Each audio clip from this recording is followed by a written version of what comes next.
ലോകത്താദ്യമായി പരിശുദ്ധ കന്യകാമറിയം പ്രത്യക്ഷപ്പെട്ട സ്ഥലം ഏതാണെന്നറിയാമോ?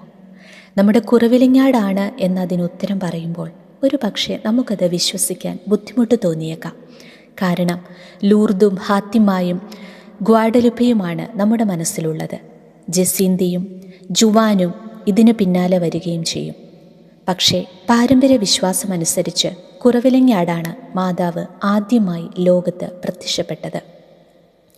ഫാത്തിമയിൽ എന്ന പോലെ ആടുകളെ മേച്ച് നടന്നിരുന്ന കുട്ടികൾക്കാണ് ഇവിടെ മാതാവ് പ്രത്യക്ഷപ്പെട്ടത്. ഒരു വൃത്തിയുടെ വേഷത്തിലാണ് മാതാവ് പ്രത്യക്ഷപ്പെട്ടത്. മാത്രവുമല്ല, തളർന്ന അവശരായിരുന്ന ആ കുട്ടികൾക്ക് മാതാവ് അപ്പം നൽകുകയും ചെയ്തു. പതിവിൽ നിന്ന് വ്യത്യസ്തമായി കുട്ടികൾ തിരികെ വീട്ടിലെത്തിയത് പൂർവാധികം ഉന്മേഷത്തോടും സന്തോഷത്തോടുമായിരുന്നു. കാരണം തിരക്കിയപ്പോൾ ഒരു വൃദ്ധ തങ്ങൾക്ക് അപ്പവും വെള്ളവും തന്ന കാര്യം കുട്ടികൾ അറിയിച്ചു.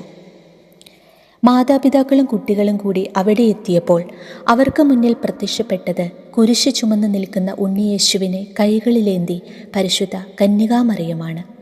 അന്നവിടെ ഒരു നീരുറവ മാതാവ് കാണിച്ചു കൊടുക്കുകയും അതിൻ്റെ മുന്നിൽ ഒരു ദേവാലയം നിർമ്മിക്കാൻ ആവശ്യപ്പെടുകയും ചെയ്തു.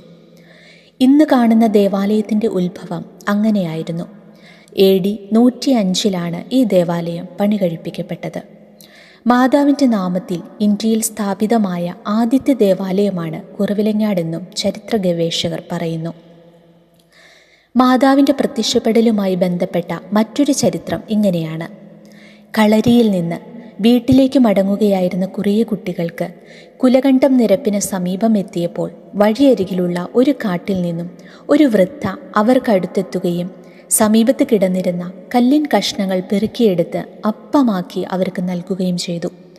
രുചികരമായ അപ്പം തിന്ന കുട്ടികൾ ഈ വിവരം വീട്ടുകാരെ അറിയിക്കുകയും എല്ലാവരും കൂടി ഓടിയെത്തിയപ്പോൾ അതുവരെ വൃദ്ധയായിരുന്ന സ്ത്രീ അതീവ സുന്ദരിയായി രൂപമാറ്റം സംഭവിച്ച് അവിടെ നിന്ന് അപ്രത്യക്ഷയാവുകയും ചെയ്തു. മറ്റൊരു കഥ ഇങ്ങനെയാണ്. പാലിയൂരിൽ നിന്നും ക്രിസ്തുമതം സ്വീകരിച്ച പകലോമറ്റം തറവാട്ടിലെ കാരണവർ പാച്ചൂർ നേർച്ചയുമായി ഇടവക പള്ളിയായ കടുത്തുരുത്തിയിലേക്ക് പോയെന്നും അവിടെ വെച്ച് മാതാവ് പ്രത്യക്ഷപ്പെട്ട് പാച്ചോർ കാലിമേക്കുന്ന കുട്ടികൾക്ക് നൽകണമെന്ന് ആവശ്യപ്പെടുകയും അതനുസരിച്ചാൽ ആഗ്രഹങ്ങൾ സാധിക്കുമെന്നും പറഞ്ഞു. താൻ കാണിച്ചു തരുന്ന സ്ഥലത്ത് പള്ളി നിർമ്മിക്കണമെന്നും അടയാളമായി ഉറവ കാണിച്ചു കൊടുക്കുകയും ചെയ്തു. അങ്ങനെയാണത്രേ പള്ളി പണിതത്. കഥകളിങ്ങനെ വ്യത്യസ്തമായാലും മാതാവ് ഇവിടെ പ്രത്യക്ഷപ്പെട്ടു എന്ന കാര്യത്തിൽ വിശ്വാസപരമായ യാതൊരുവിധ സംശയങ്ങളുമില്ല.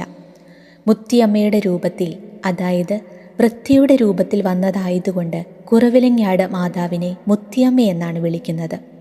എന്നാൽ മാതാവിൻ്റെ രൂപം മറ്റു പല രൂപങ്ങളിലും എന്നതുപോലെ അത്യധികം സുന്ദരിയാണ് താനും. മാതാവ് കാണിച്ചു കൊടുത്ത നീരുറവയ്ക്ക് അത്ഭുതകരമായ രോഗസൗഖ്യത്തിനുള്ള കഴിവുണ്ട് എന്നും രോഗികൾ സാക്ഷ്യപ്പെടുത്തുന്നുണ്ട്.